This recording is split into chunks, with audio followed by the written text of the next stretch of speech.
মাঝে মধ্যে বক্তাদেরকে এমন হাতিয়ে দেওয়া হয়, আমি হাসতেছি যে কেন, আমি এটা একবার বের করছি, আমি আবার বের করবো আর কি। আমি তো হাতিয়ে নিয়ে চলে আসছি, কোনো কথাই বলি নাই। তো কে এমন হাদিয়া দিয়েছে যে হুজুর এত খুশি? মনে তো হয় কয়েক লাখ টাকা দিছে, না ছাড়া তো এত খুশি হওয়ার কথা না। এখন আপনি আপনাদেরকে হাতিয়েটা দেখাচ্ছি না, আমি টাকা বের করছি, আবার বের করতেছেন, আবার ভরছি টাকাটা, আবার বের করবো। এখন আপনাদেরকে দেখাচ্ছি। মাঝে মধ্যে কি দেয় আমাদেরকে, এরকম নোট অনেকদিন ধরে দেখি না। আজকে আপনারা দেখবেন, আমিও দেখবো। দেখেন সবাই, গুনতে তো অনেক সময় লাগবে মোটামুটি। হ্যাঁ,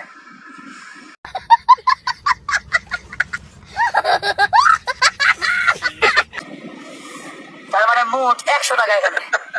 আমরা যখন 100 টাকায় খামের ভিতরে মানে ভরে দিচ্ছে। हर बात पे मिलूंगा मैं मरा हुआ नशेड़ियों के साथ में, उस रात में मौजूद था जो तेरा है वजूद, बेटे नाचते हैं तेरे जैसे लड़के मेरी